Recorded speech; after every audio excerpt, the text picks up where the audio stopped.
Is America about to collapse? Here are some reasons it's a genuine tragedy. Opinion. In recent weeks, there has been no end of American commentators willing to bet their credibility on the coming collapse of America, thanks to Trump. Francis Fukuyama made waves in recent days with a provocative piece in Prospect magazine about how the retreat by America on the global stage is bigger than the collapse of the Soviet Union. Meanwhile, over at the New York Times, Paul Krugman said 2016 will be remembered as the year that America crossed its own Rubicon, comparing Trump to Julius Caesar and breathlessly claiming that the end of America's republic is nigh. And of course, this is all coming from a very American perspective. Sure, Trump's election upending conventional political wisdom, but America is not alone in rejecting politics as usual. Britain has had Brexit, and France is toying with its own version with anti-immigration nationalist Marine Le Pen soaring in the polls. And Australia's Trump enthusiast Cory Bernardi has been teasing Turnbull in recent days with the prospect of an Australian version of the Trump train, with threats to split the Liberal Party in the process. The commentators predicting America's imminent collapse all have a running theme, which is that Trump has such callous disregard for America's institutions that it may lead to the end of democracy in America. And of course, anything Fukuyama says must be taken with a grain of salt, since this is the guy who in 1991 argued that we were witnessing the end of history in his gobsmackingly inaccurate book The End of History. In it, he said that every country would become democracies and peace would spread across the world as authoritarian regimes disappeared.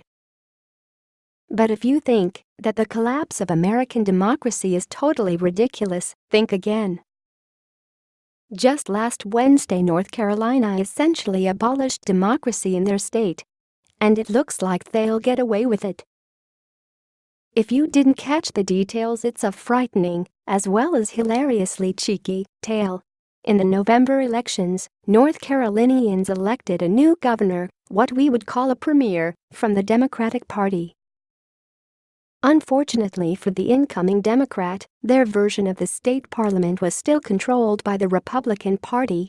So, brazenly, the Republicans in their state Congress quickly passed a series of laws greatly curtailing the governor's powers. Essentially, the Republicans of North Carolina were openly saying to the people who voted in the election, "We don't care that you wanted a Democrat in power. We're going to use a clever trick in the system to prevent your Democratic decision from having any effect." And of course, it's not like this is the first dirty trick ever used in US politics. But the fear is Trump will be much more likely to use these tricks, and that America's two-century experiment with democracy is likely over. After all, Trump's power will be largely unchecked, at least for the first couple of years. The Republicans command majorities in both houses of Congress, the equivalent of our parliament, and, thanks to tricky delay tactics in the lead-up to the election, Trump will find himself with a sympathetic Supreme Court to boot. And Trump's tax policies are likely to scupper what's left of America's welfare system, while narrowing people's freedom, especially if you're Black, Latino, Muslim or a woman, as most Americans are. So it's not shrill to worry about the future of America. But whether America is about to collapse, Soviet Union style, or slowly morph into an authoritarian state, one North Carolina-style trick at a time, seem, to me, to be beside the point. Either way, what's going on in politics around the world represents a seismic shift. Trump is just the populist expression of far more fundamental concerns about the system as a whole. Since the global financial crisis, global capitalism has all but run out of ideas about how to keep itself going. It's just taken this long for our political systems to start realizing that what people in England and the US have voted to do, like it or not, is to fundamentally change the way global capitalism will operate for the next generation.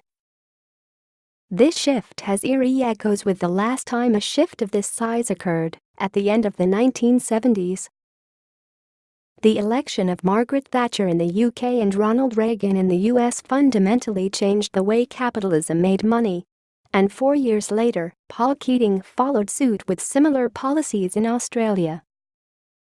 Ironically enough, these were the policies of globalization and free trade. Precisely the policies that the voters of 2016 are reacting against. Before free trade, food imports were greatly curtailed, and foreign cars were subject to punitive tariffs. It's hard to imagine now, but Australia had a protected TV manufacturing industry. We even made all our own telephones. In Australia, it was impossible to move more than a tiny amount of money out of Australia without filling out a form and getting approval from the government. Next time you're on holidays, remember that without the financial liberalization of the 1980s, getting money out of an ATM overseas would still be an illegal act for Australians. But Thatcher, Reagan, and ultimately, Paul Keating, dismantled that.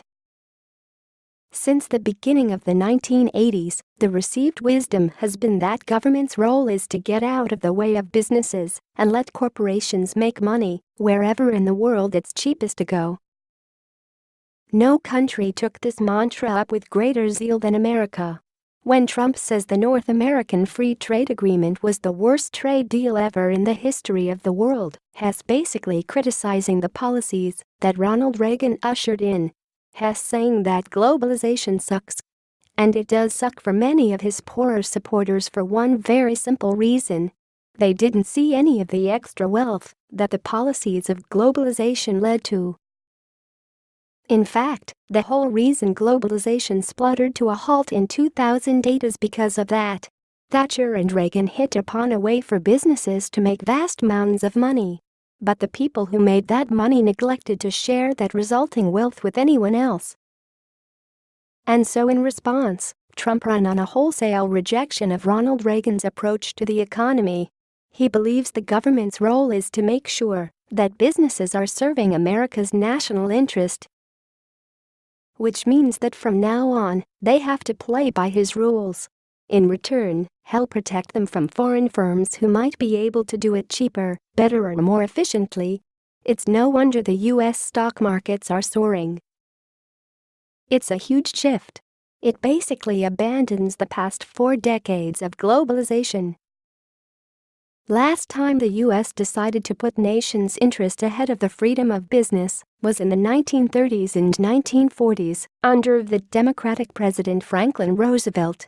He called it the New Deal, and it was an agreement between business, workers and the government to all pitch in to build America's prosperity. Crucially, under the deal, everyone was supposed to benefit.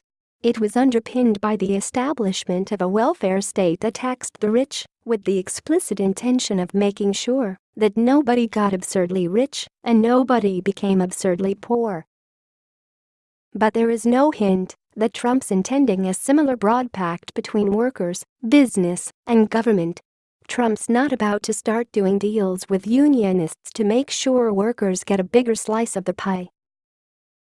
And that's why America as we know it today is unlikely to survive Trump's presidency. Trump may have harnessed the resentment caused by rising inequality, but ironically, his anti-democratic tendencies will only weaken the ability of the American system to redistribute wealth and power back to those suffering most, even under a new Trumpified economic system.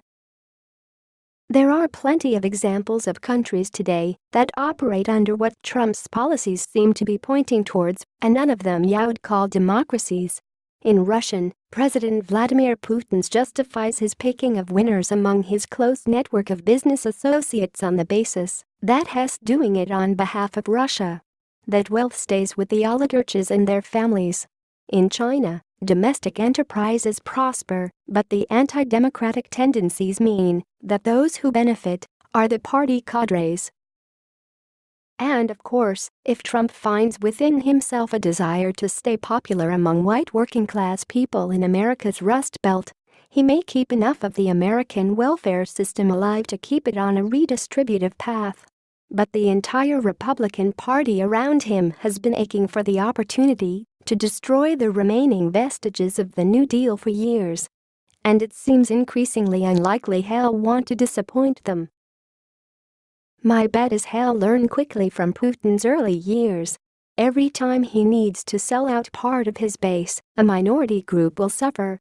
Trump has already learned how to suck the oxygen out of any debate with a simple attack on a Muslim or a Mexican. The rollback of personal freedoms is the grease that will allow the rollback of economic redistribution. It's a genuine tragedy. So if you think that the United States becoming more like Russia or China is a bad thing and represents the collapse of the American project, then, well, yes, perhaps it is time to start worrying.